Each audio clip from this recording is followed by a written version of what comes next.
ನಮ್ಮ ಯಜಮಾನ್ರು ಕೊರಕೆ ಹೊಡೆಯೋ ವಿಷಯ ಇವ್ರಿಗೂ ಗೊತ್ತಾಗೋಯ್ತಾ? ಸಂಧ್ಯಾ ಅವರೇ, ಅದು ಪಾಪ ನಮ್ಮ ಯಜಮಾನ್ರು. ಅಯ್ಯೋ ಪಾಪ ಯಾಕ್ರಿ? ಸೈಟ್ ತಗೊಳ್ಳೋದು ಅಂದ್ರೆ ಏನು ಕಮ್ಮಿ ವಿಷಯನಾ? ಅದರಲ್ಲೂ ಸ್ವಂತ ಮನೆ ಮಾಡ್ಕೊಂಡ್ಮೇಲೆ ಇನ್ನೊಂದು ಸೈಟ್ ತಗೊಳ್ಳೋದು ಅಂದ್ರೆ ಆ ಬ್ರಹ್ಮ ಸಪ್ರೇಟಾಗಿ ಒಂದು ಗೆರೆ ಎಳ್ದಿರ್ಬೇಕು ಬಿಡಿ. ಸೈಟಾ? ನಮ್ಮ ಯಜಮಾನ್ರ? ಆಹಾ, ಏನು ಗೊತ್ತೇ ಇಲ್ಲದೆ ಇರೋ ಥರ ನಾಟಕ ಮಾಡ್ತೀರಾ ನೋಡಿ. ನಾವೇನು ಸ್ವೀಟ್ ಕೇಳಲ್ಲ ರೀ, ನೀವು ತಿನ್ನೋದ್ರಲ್ಲಿ ಒಂಚೂರು ಕೊಟ್ರೆ ಸಾಕು. ಸಂಧ್ಯಾ ಅವರೇ, ನಮ್ಮ ಯಜಮಾನ್ರು ಸೈಟ್ ತಗೋತಾರೆ ಅಂತ ನಿಮ್ಗೆ ಯಾರೇ ಹೇಳಿದ್ರು?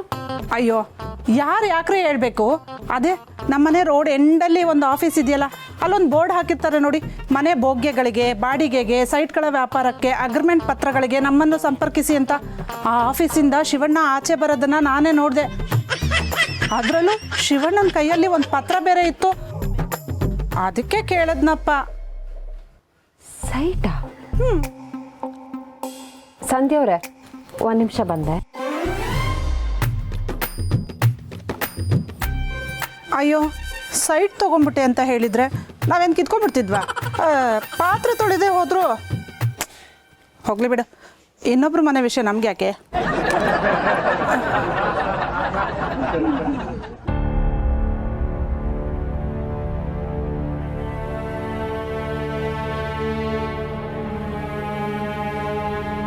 ಲೇ, ಕೈಯಲ್ಲಿ ಪತ್ರ ಹಿಡ್ಕೊಂಡು ಅದೇನು ಹೇಳಬೇಕು ಅಂದಿದ್ದೀರ ಹೇಳು. ಹೇಳ್ತೀನಪ್ಪ. ಸ್ಕಂದ ಪ್ರಾಣಿ, ನೀವು ಒಳಗಡೆ ಹೋಗಿ ಓದ್ಕೊಳ್ಳಿ. ಇಲ್ಲಪ್ಪ, ನಾವು ಹೋಗಲ್ಲ. ಇಲ್ಲೇನು ನಡೀತಿದೆ ಅಂತ ನಮಗೆ ಸ್ವಲ್ಪ ಸ್ವಲ್ಪ ಗೊತ್ತು. ನನಗೂ ಗೊತ್ತು. ಗೊತ್ತಿತ್ತಾ? ಗೊತ್ತಿದ್ಮೇಲೆ ಎಂಥ ವಿಷಯ ಅಂದೇಳಿ ಹೇಳಕ್ಕಲ್ಲ? ಇಲ್ಲ ಚಿಕ್ಕಪ್ಪ, ನಾವೇನು ಹೇಳಲ್ಲ. ಹೇಳಬೇಕು ಅಂತಲೇ ಅಪ್ಪ ಕರೆದಿದ್ದಾರಲ್ಲ, ಅವರೇ ಹೇಳಲಿ. ನನಗೆ ಗೊತ್ತು ಬಿಡು ಪ್ರಣಿ. ರೀ, ಸಂಧ್ಯಾ ಅವರು ಅದೇನೋ ಸೈಟ್ ವಿಷಯ ಅಂತ ಹೇಳ್ತಿದ್ರು, ನಿಜನಾ? ಸೈಟಾ? ಅದಲ್ಲ. ಮತ್ತಿನ್ನೇನು?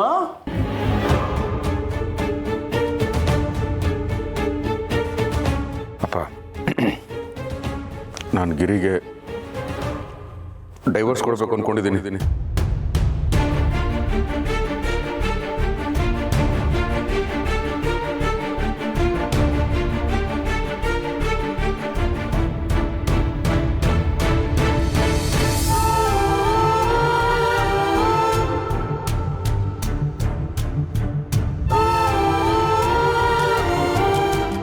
ನಾನೇನ್ರಿ ಮಾಡಿದೆ? ನಾನೇನಾದರೂ ತಪ್ಪು ಮಾಡಿದರೆ ಹೇಳಿ, ತಿದ್ಕೋತೀನಿ. ಆದರೆ ನನ್ನ ಬಿಟ್ಟು ಹೋಗೋ ಮಾತೆಲ್ಲ ಹೇಳ್ಬಿಡ್ರಿ. ಗಿರಿ, ಮಕ್ಕಳಿದ್ದಾರೆ ಅಂತ ನಾಟಕ ಮಾಡ್ತಾ ಇದೆಯಾ?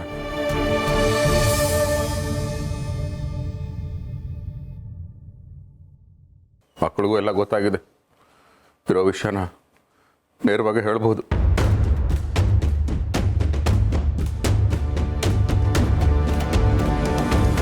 ಶಿವರೇ, ಎಂತ ಮಾತಾಡ್ತಿದ್ರಿ ಮರ್ರ? ಗೌರಿ, ಇವರಿಬ್ರು ಡಿವೋರ್ಸ್ ತಗೊಂಬೋ ವಿಷಯ ನಿಮ್ಗೆ ಮೊದಲೇ ಗೊತ್ತಿದ್ದಿತ್ತಾ? ನನಗೆ ದೇವ್ರಾಣೆಗ್ಲೂ ಗೊತ್ತಿಲ್ಲ ರೀ, ನನಗೂ ಈಗಲೇ ಗೊತ್ತಾಗಿದ್ದು.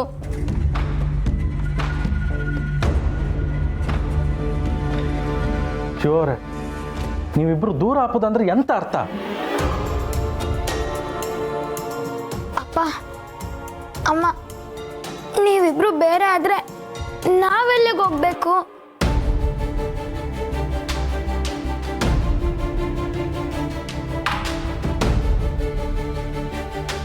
ನನಗೆ ನೀವಿಬ್ರು ಒಟ್ಟಿಗೆ ಇರಬೇಕು. ಪ್ಲೀಸ್ ಒಟ್ಟಿಗೆ ಇರಿ. ಅಪ್ಪ ಅಮ್ಮ, ಪೇರೆಂಟ್ಸ್ ಅಂದರೆ ಯಾವಾಗಲೂ ಮಕ್ಕಳು ಮುಂದೆ ತಪ್ಪು ಮಾಡಬಾರ್ದು. ಆಮೇಲೆ ಮಕ್ಕಳು ಅದೇ ತಪ್ಪು ಮಾಡ್ತಾರೆ ಅಂತ ನೀವೇ ಹೇಳ್ತಿದ್ದಿದ್ದು. ಆದರೆ ಇವಾಗ ನೀವೇನು ಮಾಡ್ತಿದ್ದೀರಾ? ನಿಮ್ಮನ್ನು ನೋಡಿ ನಾವೇನು ಕಲಿತೀವಿ ಅಂತ ಯೋಚನೆ ಆದರೂ ಮಾಡಿದ್ದೀರಾ?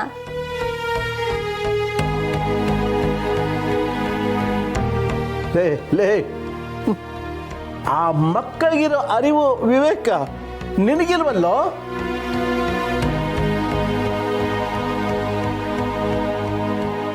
ಆ ಅಂಥದ್ದೇನು ಸಮಸ್ಯೆ ಇದೆ ನಿಮ್ಮಿಬ್ಬರ ಮಧ್ಯೆ? ಲೇ, ಈ ವಯಸ್ಸಿನಲ್ಲಿ ಡೈವರ್ಸ್ ಬೇಕೇನೋ? ನನ್ನನ್ನೇನಪ್ಪ ಕೇಳ್ತೀಯಾ? ನಿನ್ನ ಸೊಸೆನ ಕೇಳ್ಕೊ. ಇದನ್ನೆಲ್ಲ ಶುರು ಮಾಡಿದ್ದು ಅವಳೆ.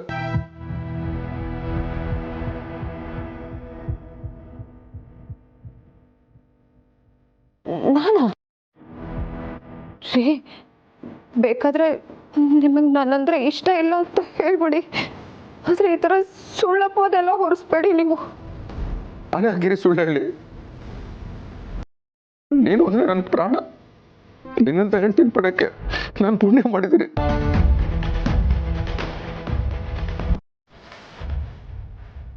ಅದೇನು ಮಾಡಲಿ, ನನ್ನ ಹಣೆ ಬರೋಣ ಸರಿ ಇಲ್ಲ. ನಾನು ಗೊರಕೆ ಹೊಡಿತೀನಿ, ಅದರಿಂದ ತಾನೇ ನೀನು ತೊಂದರೆ ಆಗ್ತಾ ಇರೋದು. ಅದಕ್ಕೆ ತಾನೇ ನೀನು ನನಗೆ ಡೈವರ್ಸ್ ಕೊಡಬೇಕು ಅಂತ ಲಾಯರ್ ಹತ್ರ ಮಾತಾಡ್ತಾ ಇರೋದು.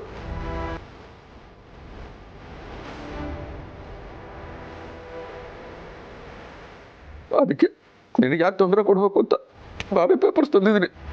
ಲಾಯರಾ? ಯಾವ ಲಾಯರು? ನಾನು ಲಾಯರ್ ಕಾಲ್ ಮಾಡಿದ್ನ? ನೋಡಿ, ನೀವು ಈ ಥರ ಪದೇ ಪದೇ ಸುಳ್ಳು ಹೇಳ್ಬೇಡಿ. ನಾನು ಯಾವ ಲಾಯರ್ ಹತ್ರನೂ ಮಾತಾಡಿಲ್ಲ, ನನಗೆ ಯಾವ ಲಾಯರು ಗೊತ್ತಿಲ್ಲ. ನನಗೆಲ್ಲ ಗೊತ್ತು ಗಿರಿ, ನನಗೆಲ್ಲ ಗೊತ್ತು. ಲಾಯರ್ ಕಾಲ್ ಬಂದಿದ್ದೇನೆ, ನಾನೇ ಫೋನಲ್ಲಿ ನೋಡಿದ್ದೀನಿ. ಸಾಲದು ಅಂತ ನಮ್ಮ ಯಜಮಾನ್ರ ವಿಷಯ ಅಂತ ಪಕ್ಕಕ್ಕೆ ಹೋಗಿ ಮಾತಾಡ್ತೇನೆ ನೀನು.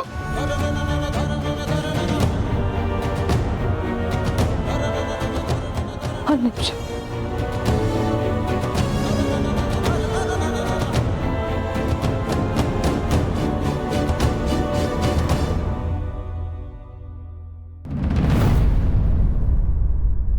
ಲಾಯರ್ ಅಂತ ಇದೆ, ಯಾವ ಲಾಯರು?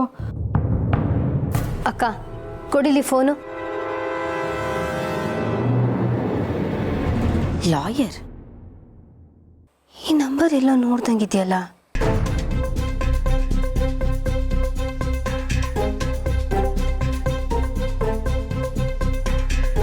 ಅಯ್ಯೋ ಬಾವಾ, ಇದು ಲಾಯರ್ ನಂಬರ್ ಅಲ್ಲ, ನಾಯರ್ ಅಂತ ಅವ್ರ ಹೆಸರು. ಅಕ್ಕ ಮಿಸ್ ಆಗಿ ಲಾಯರ್ ಅಂತ ಸೇವ್ ಮಾಡಿದ್ದಾಳೆ.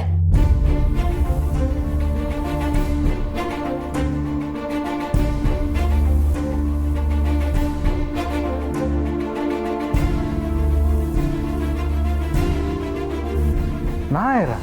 ಯಾವ ನಾಯರ್? ಎಂತ ಗಿರ್ಜಮ್ಮ ಇದಲ್ಲ? ಅಯ್ಯೋ, ಅವರು ಆಯುರ್ವೇದಿಕ್ ಡಾಕ್ಟ್ರು, ಗೊರಕೆ ನಿಲ್ಸೋದಕ್ಕೆ ಔಷಧಿ ಕೊಡ್ತಾರಂತೆ. ಅದಕ್ಕೆ ನಮ್ಮ ಯಜಮಾನ್ರ ಬಗ್ಗೆ ಅವ್ರ ಹತ್ರ ಮಾತಾಡ್ತಿದ್ದೆ ಅಷ್ಟೇ.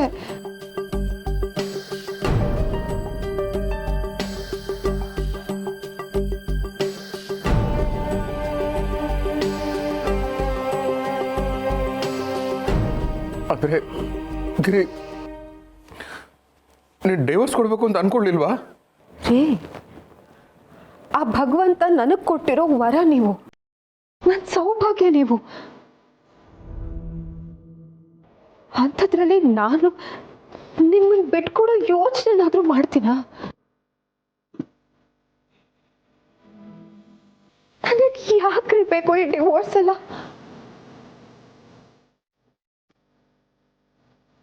ಅಲ್ವಾ ಶಿವು, ಎಷ್ಟೋ ಸಂಸಾರಗಳು ಈ ಥರ ಭಿನ್ನಾಭಿಪ್ರಾಯದಿಂದ ಹಾಳಾಗೋಗುತ್ತೆ ಅಂತ ಗೊತ್ತಿದ್ರು ಯಾಕಪ್ಪ ಇಂಥ ಕೆಟ್ಟ ಯೋಚನೆ ಮಾಡಿದೆ? ಸಾರಿಪ್ಪ, ಸಾರಿ ಗಿರಿ. ಅದು ನಾನು ತುಂಬ ಗೊರಕೆ ಹೊಡಿತೀನಲ್ಲ, ಅದರಿಂದ ಪಾಪ ನಿನಗೆ ನಿದ್ದೆನೇ ಬರ್ತಾ ಇರಲಿಲ್ಲ, ನೀನು ನೆಮ್ಮದಿನೂ ಇಲ್ಲ. ಬೆಳಗ್ಗೆಯಿಂದ ಸಂಜೆವರೆಗೂ ಕಷ್ಟಪಟ್ಟು ಕೆಲಸ ಮಾಡ್ತಿರ್ತೀಯ, ನೀನು ನೆಮ್ಮದಿ ಬಯಸೋದು ನ್ಯಾಯನೇ.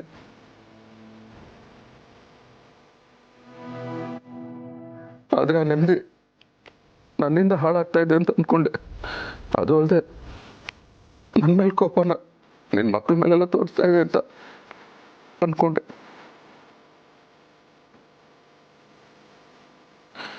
ಅದಕ್ಕೆ ನೀನು ಡೈವರ್ಸ್ ನಿರ್ಧಾರ ತಗೊಂಡಿರ್ಬೋದು ಅಂತ ತಪ್ಪು ತಿಳ್ಕೊಂಡ್ಬಿಟ್ಟೆ.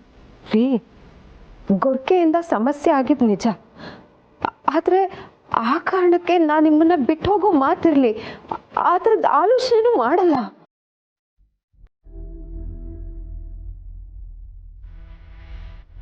ಪ್ರೀತಿ ಅಂದ್ರೆ ಏನು? ಒಬ್ಬ ವ್ಯಕ್ತಿ ಹೇಗಿದ್ದಾರೋ ಹಾಗೆ ಅವ್ರನ್ನ ಒಪ್ಕೊಳ್ಳೋದು. ಕೆಲವೊಂದು ವಿಷಯಗಳನ್ನ ಸಹಿಸ್ಕೊಳಕ್ ಆಗದೆ ಇರ್ಬೋದು, ಆದರೆ ಅವ್ರ ಮೇಲಿನ ಪ್ರೀತಿ ಅದೆಲ್ಲವನ್ನು ಸಹಿಸ್ಕೊಳ್ಳೋ ಶಕ್ತಿ ಕೊಡುತ್ತೆ.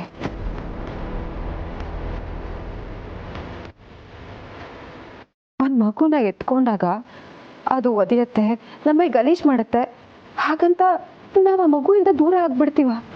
ಇಲ್ಲ ಅಲ್ವಾ? ಆ ಮಗುನ ಹೇಗೆ ಒಪ್ಕೊಂಡು ಅಪ್ಕೋತೀವೋ ಇದು ಹಾಗೆ. ನೀವು ನನ್ನ ಮಗು ಇದ್ದ ಹಾಗೆ ಇರಲಿ.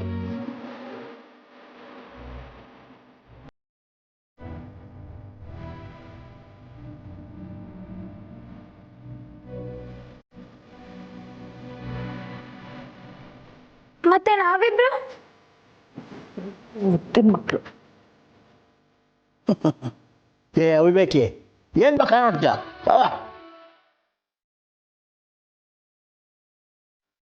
ಸಾರಿ. ಇದು ಸುಖ ಸಂಸಾರ ಅನ್ನ ಇದು. ಕಾಚಿ ಗೌರಿ ಬಲ್ರಪ್ಪ.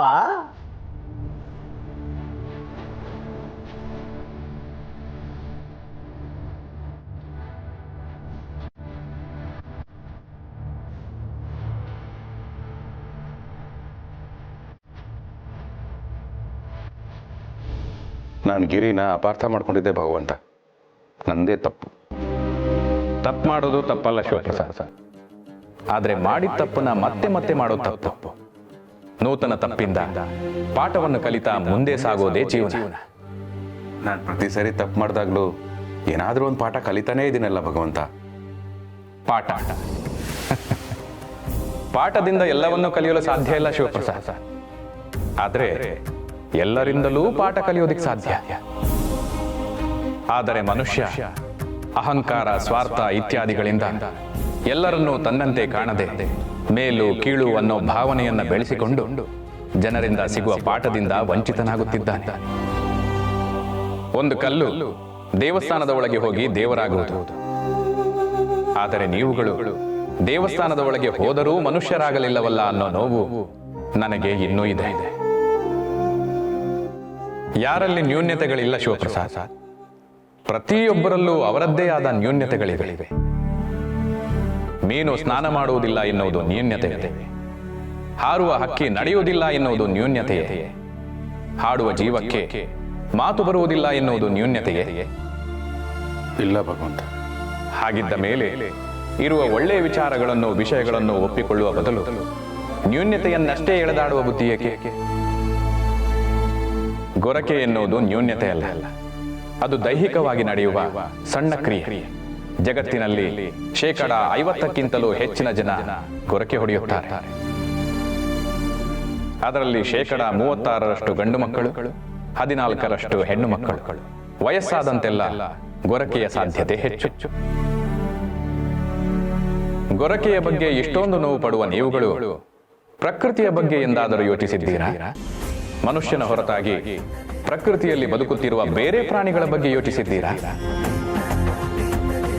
ಮನುಷ್ಯ ತನ್ನ ಅಭಿವೃದ್ಧಿಯ ಕಾರ್ಯಗಳಿಗೆ ಕಾರ್ಖಾನೆಗಳು, ಕಟ್ಟಡಗಳು, ಮದ್ದು ಸಿಡಿಗುಂಡುಗಳು, ಪಟಾಕಿಗಳು, ಯಂತ್ರಗಳು, ವಾಹನಗಳು ಹೀಗೆ ಹಲವಾರು ರೀತಿಯಿಂದ ಮಾಡುತ್ತಿರುವ ಶಬ್ದ ಮಾಲಿನ್ಯದಿಂದ ಪ್ರಾಣಿ ಪಕ್ಷಿಗಳಿಗೆ ಎಷ್ಟು ತೊಂದರೆಯಾಗುತ್ತದೆ ಎನ್ನುವುದನ್ನು ಒಮ್ಮೆಯಾದರೂ ಯೋಚಿಸಿದರೆ ಅದರ ಮುಂದೆ ಗೊರಕೆಯ ಸದ್ದು ಏನೂ ಅಲ್ಲ ಎಂದು ಅನಿಸುತ್ತದೆ, ಅಲ್ಲವೇ? ನಿಜ ಭಗವಂತ. ಮನುಷ್ಯ ಯಾವಾಗಲೂ ಸ್ವಾರ್ಥಿಯಾಗಿ ಯೋಚನೆ ಮಾಡ್ತಾನೆ, ಬರೀ ಅವನ ಬಗ್ಗೆ ಮಾತ್ರ ಯೋಚನೆ ಮಾಡ್ತಾನೆ. ಅದರಿಂದ ಇನ್ನೊಬ್ಬರಿಗೆ ಎಷ್ಟು ಹಿಂಸೆ ಆಗುತ್ತೆ, ಎಷ್ಟು ನೋವಾಗುತ್ತೆ ಅಂತ ಯೋಚನೆನೇ ಮಾಡಲ್ಲ. ಅಲ್ಲ ಭಗವಂತ, ಗಿರಿ ಏನೋ ನನ್ನ ಗೊರಕೆ ಸಮಸ್ಯೆನ ಒಪ್ಕೊಂಡ್ಲು, ಆದರೆ ಪಾಪ ಅದರಿಂದ ಅವಳು ನಿದ್ದೆಗೆ ಸಮಸ್ಯೆ ಆಗುತ್ತಲ್ಲ, ಅದಕ್ಕೇನಾದ್ರು ಒಂದು ಪರಿಹಾರ ಕೊಡಬಾರ್ದಾ? ಶಿವಪ್ರಸಾದ್, ಕೇವಲ ಸದ್ದಷ್ಟೇ ಸದ್ದು ಮಾಡೋದಿಲ್ಲ, ನಿಶಬ್ದವೂ ಕೂಡ ಸದ್ದು ಮಾಡುತ್ತೆ. ಮನಸ್ಸು ಸರಿ ಇಲ್ಲದಿದ್ದಾಗ ಸುಶ್ರಾವ್ಯವಾದ ಸಂಗೀತವೂ ಕೂಡ ಕರ್ಕಶವೇ. ಆದರೆ ನಿಮ್ಮ ಮನಸ್ಸು ಉಲ್ಲಾಸದಲ್ಲಿದ್ದಾಗ ಎಷ್ಟೇ ಸದ್ದು ಗದ್ದಲವಿದ್ದರೂ ಅದು ನಿಮಗೆ ಏನೂ ಅನಿಸದು. ಹಾಗೆಯೇ ಸಂಸಾರದಲ್ಲಿ ಗಂಡ ಹೆಂಡತಿಯ ನಡುವೆ ಎಷ್ಟೇ ಅಂತರವಿದ್ದರು, ಎಷ್ಟೇ ವ್ಯತ್ಯಾಸವಿದ್ದರು, ರುಚಿ ಅಭಿರುಚಿಗಳು ಬೇರೆ ಬೇರೆಯಾಗಿದ್ದರೂ ಅಲ್ಲಿ ಪ್ರೀತಿ ಒಂದಿದ್ದರೆ ಸಾಕು. ಈ ಎಲ್ಲಾ ಅಂತರಗಳನ್ನು ತಳ್ಳಿ ದಂಪತಿಗಳು ಒಂದಾಗುವಂತೆ ಮಾಡುತ್ತವೆ. ಅವರವರ ನ್ಯೂನ್ಯತೆಯನ್ನು ಪರಸ್ಪರ ಒಪ್ಪಿಕೊಂಡು ಬದುಕುವ ಜೀವನೋತ್ಸಾಹವನ್ನು ನೀಡುತ್ತದೆ. ಇಲ್ಲಿ ತಿದ್ದಬಲ್ಲ ತಪ್ಪನ್ನು ತಿದ್ದಬಹುದು, ಆದರೆ ಸಹಿಸಿಕೊಳ್ಳಬಲ್ಲ ತಪ್ಪುಗಳಿಗೆ ಒಪ್ಪಿಗೆ ಅಪ್ಪುಗೆ ಎರಡನ್ನು ನೀಡಲೇಬೇಕು. ಅದಕ್ಕೆ ಪ್ರೀತಿ ಇರಲೇಬೇಕು. ಇದೇ ಸುಖ ಸಂಸಾರದ ಸೂತ್ರ.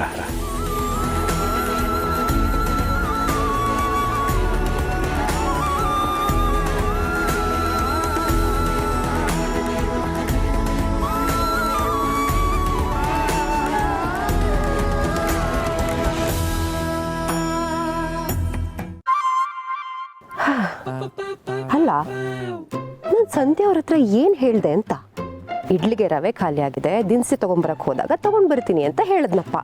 ಅಷ್ಟಕ್ಕೆ ಅವ್ರು ಬೇಜಾರು ಮಾಡ್ಕೊಂಡ್ಬಿಟ್ರು.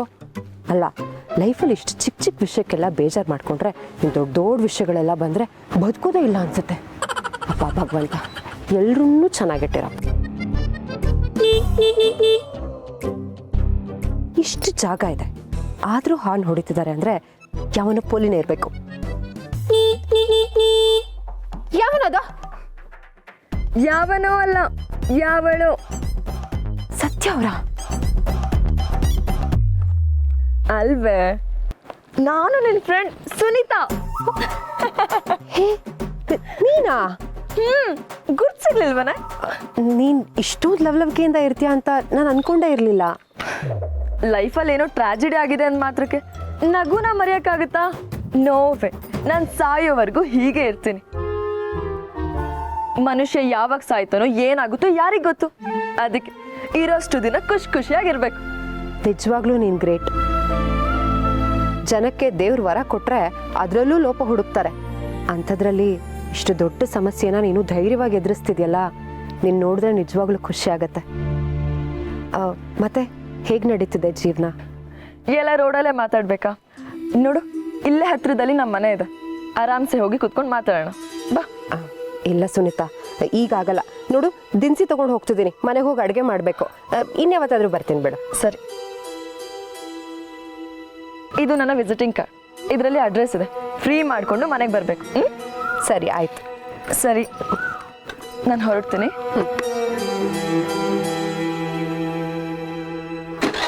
ಬಾಯ್.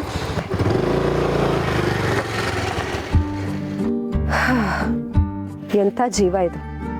ಇಡ್ಲಿಗೆ ರವೆ ಸಿಗ್ಲಿಲ್ಲ ಅಂತ ಮುಖ ಊದಿಸ್ಕೊಳ್ಳೋ ಸಂಧ್ಯಾ ಅವರಲ್ಲಿ ಜೀವನ ಸಂಗಾತಿನೇ ಕಳ್ಕೊಂಡ್ರು ಒಂದಿಷ್ಟು ಕುಗ್ಗದೆ ಆತ್ಮವಿಶ್ವಾಸದಿಂದ ಬದುಕ್ತಿರೋ ಈ ಸುನೀತಾ ಎಲ್ಲಿ? ಅಪ್ಪ ಭಗವಂತ. ಏನು ಗಂಡ ಇಲ್ಲದ್ರು ಖುಷಿಯಾಗಿದ್ದಾಳ? ಅದು ಹೇಗಮ್ಮ ಸಾಧ್ಯ? ಅದೇ ನನಗೂ ಆಶ್ಚರ್ಯ ಆಗಿತ್ತು ಮಾವ. ಆದ್ರೆ ನಾನು ಹೀಗೆ ಹೇಳ್ದೆ ಅಂತ ನೀವು ಅಪಾರ್ಥ ಮಾಡ್ಕೋಬೇಡಿ. ಅಯ್ಯೋ ಅಕ್ಕ, ಇದೆಲ್ಲ ಅಪಾರ್ಥ ಮಾಡ್ಕೊಳ್ಳೋದು ಏನೇ ಇದೆ? ಒಂದು ಹೆಣ್ಣು ತನ್ನ ಗಂಡನ ಕಳ್ಕೊಂಡ್ಲು ಅಂದ್ರೆ ಅವಳನ್ನ ಈ ಸಮಾಜ, ಫ್ಯಾಮಿಲಿ, ಫ್ರೆಂಡ್ಸು ಎಲ್ಲ ಕೆಟ್ಟದಾಗಿ ಟ್ರೀಟ್ ಮಾಡ್ತಾರೆ. ಆದ್ರೆ ಇಷ್ಟೆಲ್ಲ ನೋವಿದ್ದು ಅದನ್ನ ದಾಟಿ ಅವಳು ಕಾನ್ಫಿಡೆಂಟ್ ಆಗಿ ಬದುಕ್ತಿದ್ದಾಳೆ ಅಂದ್ರೆ ನಿಜವಾಗ್ಲೂ ನಿನ್ನ ಫ್ರೆಂಡು ಗ್ರೇಟು. ಗೌರಿ, ಅವಳು ಬರೀ ನನ್ನ ಫ್ರೆಂಡ್ ಅಲ್ಲ, ನಿನಗೂ ಫ್ರೆಂಡೇ. ನನಗೂ ಫ್ರೆಂಡಾ? ಯಾರಕ್ಕ ಅದು? ಗೌರಿಗೂ ಫ್ರೆಂಡ್ ಆದಮೇಲೆ ನನಗೆ ಗೊತ್ತಿರ್ಬೇಕಲ್ಲ, ಯಾರಮ್ಮ ಅದು? ಮಾವ, ನಿಮಗೆ ಅವಳು ಗೊತ್ತೇ ಇಲ್ಲ. ಅವಳು ನಮ್ಮ ಶಿರ್ಸಿ ಹುಡುಗಿ. ಸಿರ್ಸಿಲ್ ನನಗೆ 3 ಜನ ಹುಡುಗಿರು ಗೊತ್ತಮ್ಮ. ನಮ್ಮ ಸಿರ್ಸಿಯಲ್ಲಿ 3 ಜನ ಹುಡುಗಿರು ಗೊತ್ತಾ? ಯಾರ್ಯಾರು ಮಾವಯ್ಯ ಅದು? ಒಬ್ರು ನನ್ನ ಸೊಸೆ ಗಿರಿಜಾ, ಇನ್ನೊಬ್ರು ನೀನು, ಮತ್ತೊಬ್ರು ನಿಮ್ಮ ತಾಯಿ. ಮಾವ, ತಮಾಷೆ ಮಾಡಿದ್ ಸಾಕು, ಸುಮ್ಮನೆ ಇರಿ ನೀವು. ಏ ಗೌರಿ, ಅದೇ ನಮ್ಮ ಮನೆ ಹತ್ರ ITI ಕಾಲೇಜ್ ಪಕ್ಕದ ರೋಡಲ್ಲಿ ಒಂದು ಮನೆ ಇತ್ತಲ್ಲ, ಅದೇ ಅವ್ರ ಮನೆ ಮುಂದೆ ಬಸವಣ್ಣನ ಗುಡಿ ಇತ್ತು, ಪೇಪರ್ ಹೂವಿನ ಗಿಡ ಇತ್ತು, ಅದೇ ತಾನೇ? ಅವಳ ಹೆಸರು ಸುನೀತಾ ಕಣೆ. ಸುನೀತಾನಾ? ಅವಳು ಬೆಂಗಳೂರಲ್ಲಿದ್ದಾಳ? ಈಗ ಇಲ್ಲೇ ಇದ್ದಾಳೆ. ವಿಸಿಟಿಂಗ್ ಕಾರ್ಡ್ ಕೊಟ್ಟು ಮನೆಗೆ ಬಾ ಅಂತ ಕರೆದ್ಲು. ನಂಗೆ ಅಡುಗೆ ಮಾಡ್ಬೇಕಿತ್ತಲ್ಲ, ಇನ್ನೊಂದ್ಸಲ ಬರ್ತೀನಿ ಅಂತ ಹೇಳಿ ಬಂದೆ. ಅಯ್ಯೋ ನೀನೊಂದು, ಅವಳ ಮನೆಗೆ ಹೋಗಿದ್ದಿದ್ರೆ ಅಲ್ಲೇ ಊಟ ಮಾಡ್ಕೊಂಡು ಬರ್ಬೋದಾಗಿತ್ತು. ವಿಸಿಟಿಂಗ್ ಕಾರ್ಡ್ ಬೇರೆ ಇಟ್ಕೊಂಡಿದ್ದಾಳೆ ಅಂತೀಯ? ಒಳ್ಳೆ ಸೌಂಡ್ ಪಾರ್ಟಿನೇ ಇರಬೇಕು. ಮಾವಯ್ಯ, ನಿಮ್ಮ ಪ್ರಕಾರ ಬಡವರಿಗೆ ವಿಸಿಟಿಂಗ್ ಕಾರ್ಡ್ ಇರಲ್ವಾ? ಯಾಕೆ ಗೌರಿ, ನಾವೇ ಇಲ್ವಾ ಬಡವರು? ನಮ್ಮ ಹತ್ರ ಎಲ್ಲಿದೆ ವಿಸಿಟಿಂಗ್ ಕಾರ್ಡು? ಸುನೀತಾ ಯಾವಾಗಲೂ ಒಂದು ಮಾತು ಹೇಳ್ತಿದ್ಲು, ಮನುಷ್ಯಂಗೆ ಅವ್ನ ನಗುನೇ ವಿಸಿಟಿಂಗ್ ಕಾರ್ಡು. ಒಬ್ರ ಹತ್ರ ಮಾತಾಡಿದ್ರೆ ಅವ್ರ ಹತ್ರ ಪದೇ ಪದೇ ಮಾತಾಡಬೇಕು ಅಂತ ಅನ್ಸೋ ಹಾಗೆ ಬದುಕಬೇಕು ಅಂತ. ಆ ಮಾತನ್ನ ಅವಳು ಇವತ್ತಿನವರೆಗೂ ಉಳಿಸ್ಕೊಂಡಿದ್ದಾಳೆ. ಯಾವಾಗಲೂ ತನ್ನ ಗಂಡನ ಚಿನ್ನಿ ಚಿನ್ನಿ ಅಂತ ಕರಿತಾ ಲವಲವಿಕೆಯಿಂದ ಓಡಾಡ್ತಾ ಇದ್ಲು. ಈಗ ಆ ಪದ ನೆನಪಾದ್ರೆ ಅವಳಿಗೆ ಎಷ್ಟು ನೋವಾಗ್ಬೇಡ. ಪಾಪ ಇಷ್ಟು ಚಿಕ್ಕ ವಯಸ್ಸಿಗೆ ತನ್ನ ಗಂಡನ ಕಳ್ಕೊಂಡ್ರು ಇನ್ನೊಬ್ರ ಮುಂದೆ ಆ ನೋವನ್ನ ತೋರಿಸ್ಕೊಳ್ದೆ ಅವಳು ನಗ್ತಾ ಬೇರೆಯವ್ರನ್ನೂ ನಗಿಸ್ತಾ ಅವಳು ಬದುಕ್ತಿದ್ದಾಳಲ್ಲ, ನಿಜವಾಗ್ಲೂ ಅವಳು ಗ್ರೇಟ್.